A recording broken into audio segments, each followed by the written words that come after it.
Kehilat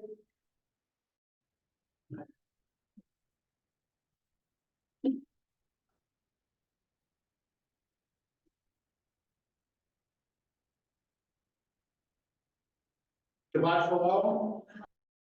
So the Parsha is Vayakhel, and it begins Vayakhel Moshe et Koladat Bnei Yisrael.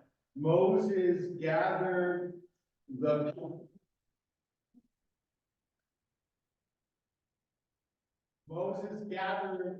people. And in the word Vayakhel, is there anything that seems familiar? Right? Yes. Kahal or Kehilat. Kahal or Kehilat, right? Vayakhel.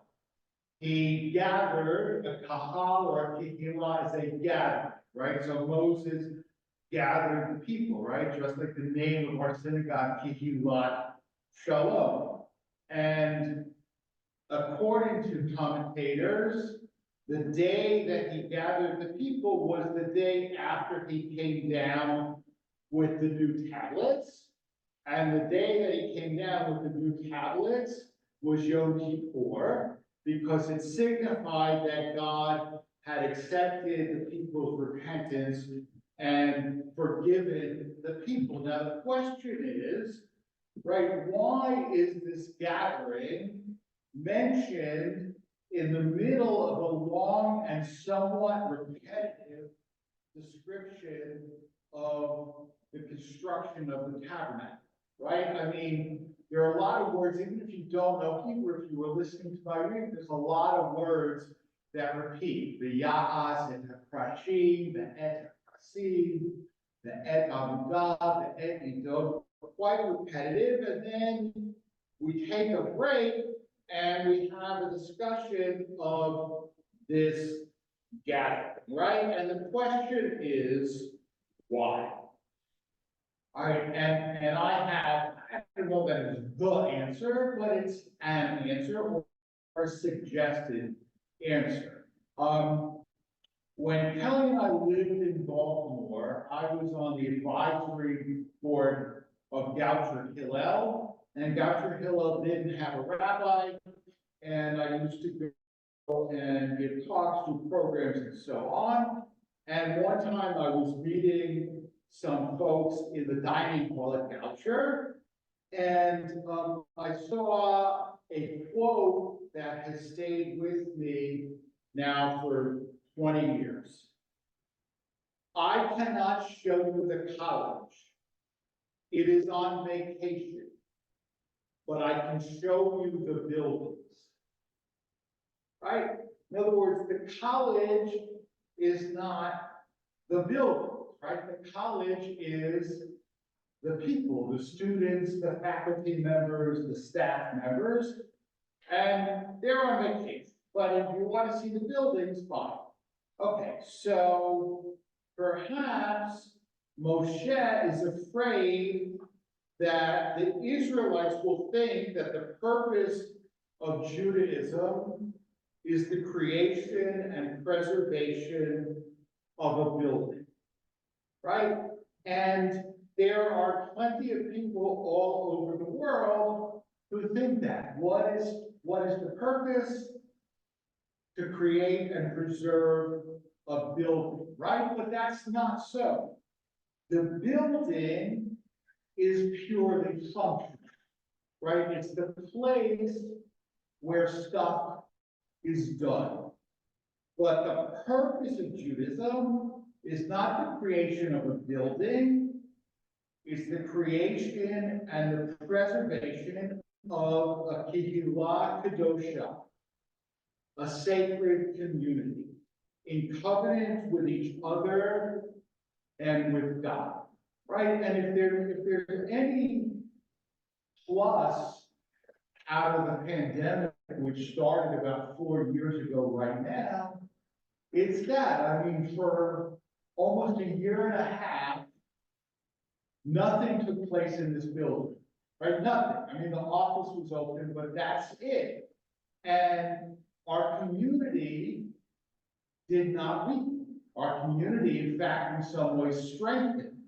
over that period of time, right? And I am not saying we don't need this building or a building, but our purpose is not a building. Our purpose is a community, right? And some years ago on RovNet, which is the discussion group for conservative rabbis, there was a discussion of a situation where there was no minyan at a funeral, and therefore Kaddish was not said, right? Because Kaddish is only said with a minyan, and a couple of days later, the rabbi got an angry email from the daughter of the deceased, who said that many congregants were shocked at the rabbi's behavior, okay?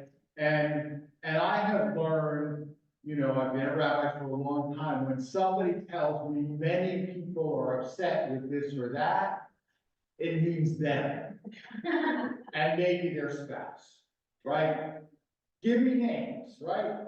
But it occurred to me that if the daughter had the opportunity to discuss what happened with many congregants, she could have asked at least a few of them to come to the funeral to make sure there was a minyan, right? I mean, it's never happened because I don't really do non-congregant funerals.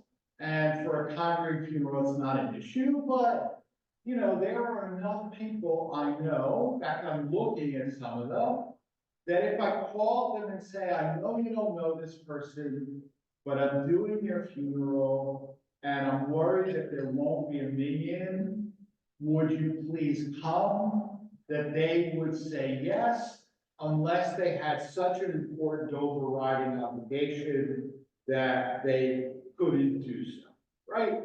I mean, just out of curiosity, anybody here received a call like that and answered it?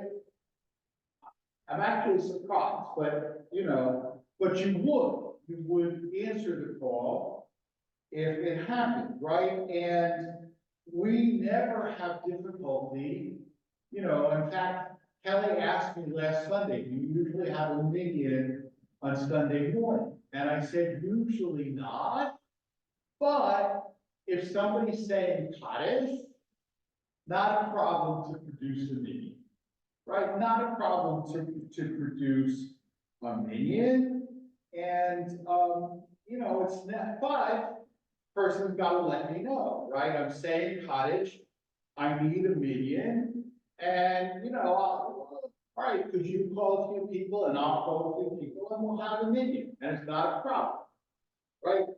There has only been one occasion where I officiated at a funeral without a minyan. Okay, it was in New London, Connecticut, and I was covering for the New London rabbi who was on vacation. This was a woman who had never married, had no children, and no living relatives, and she had outlived all of her friends. Okay, so a lesson I learned, right? Don't outlive all your friends, right? If you want to have opinion at your funeral, right? So it was sad. The only people there were myself, the people from the funeral home who were not Jewish, and two staffers from the Jewish senior citizens. But again, because they knew or I didn't, right? If the people from senior citizens program had said, you know, we probably won't have a minyan, I don't think it was an issue, right? Now, I will say, I mean, one of the things that we had to also adapt to was when we had minyan in the chapel, we would allow the final mourner's Kaddish to be said with 9 plus the Torah, right? And that we don't have a Torah scroll in 9. And I allowed it because there's rabbinic precedent for it, but, you know, still not, right? And that's a significant gathering. If somebody said, well, what about 8 people in 2 Torah scrolls, right? had about 7 people and 3 Torah scrolls, right? No, right? But when we didn't have a in, or even now, there are other rituals we can do, like the El Rachamim, which don't require a meeting. Right now, one of the things, since I'm teaching about the Siddur now, one of the things you will notice about pretty much everything in the Siddur that requires a median is that they are written presuming a call and response, right? Baruch hu et Adonai hamparah, right? It's a call and response, right? The same thing with the Kaddish, right? Say Yehesh and Rabban Baruch La'olam, right? It's a call and response, and they don't make a lot of sense to be said solo, right? It's like singing, like you're singing both parts of the duet, right? It doesn't make any sense, okay? And the discussion on RobNet was kind of all over the map, right? And there's certainly room to be compassionate in the face of family grief, right? And what I would say if somebody says to me, I don't know, I don't want to come to shul, I don't want to come to Minyan, but I still want to say Kaddish. Look, I'm not the Kaddish, right? I'm not going to come to your home and stop you from saying Kaddish, right? But the tradition is that you say it only with a me, right? And then I could explain why, right? Because, I think we need to resist the trend of privatization of religion, right? Kaddish is not a death prayer. It's right, there's no mention of death in the Kaddish. It's an affirmation of belief in the midst of the congregation. Right? And Judaism is not primarily about individual salvation, right? And that's why when you hear, Christian missionaries, well, aren't you worried about going to hell? The answer is not really, right?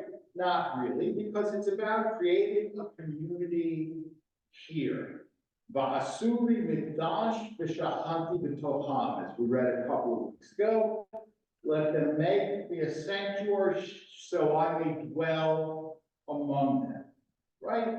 And it's all about being part of a community, right? And sometimes that means that what happens may not be exactly as I would prefer, right? May not be exactly as I would prefer, but for the good of the community, we live with it, right? And in my opinion, the fact that we have to be in community and that therefore everybody has to give a little and take a little and make a compromise here and there, it's a plus, it's not a minus. Shabbat Shalom. Shabbat Shalom.